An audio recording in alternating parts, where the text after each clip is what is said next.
My name is Lance Thomas, and I know the Gray family. I know Glenn and Rayanna, and I want to express my deepest sympathies to the family of Frank Gray, to Frank's children, to Kathy, to Glenn, to Mary Beth, to the spouses, the grandchildren, and the great-grandchildren. My deepest sympathies are with you for losing your father, your grandfather, your great-grandfather, and to lose a parent is huge.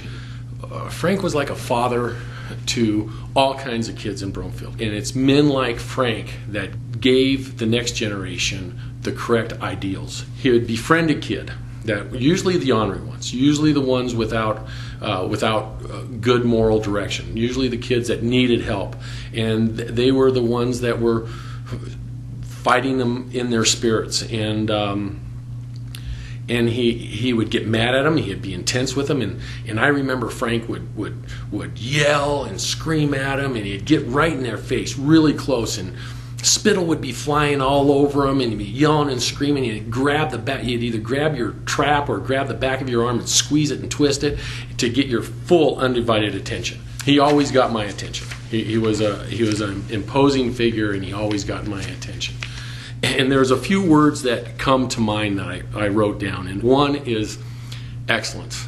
He demanded that we excel in everything that we do. He demanded that we excel in football or baseball or wrestling. The other is moral clarity.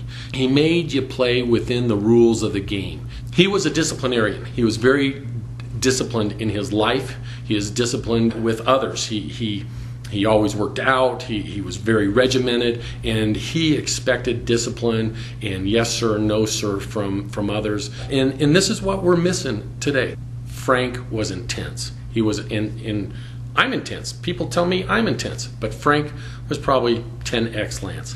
He is also a winner. He demanded that you win.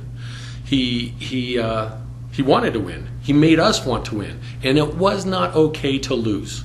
It was not okay to lose. In our society, we're thinking, we're taught it's okay to lose. No, it's not okay to lose. We want to be winners. We want our country to be winners. Socrates said that an unexamined life is not worth living, and I agree with this precept. I agree that if you don't examine your life and figure out what you want to be and what kind of mark you want to leave in this earth as we pass through it, then it's really not worth living. And Frank did not waste his life. Coach did not waste his life. He was a winner at the game of life. He had his convictions. He did not live with compromise. He was a believer in Jesus Christ, and therefore he won at the game of life. And I just want to tip my hat to Frank Gray and also to the family of Frank Gray, that my thoughts and prayers are with you, and I sincerely, with my deepest sympathies about your father's loss. My thoughts and prayers will continue to be with you, and I loved Frank Gray.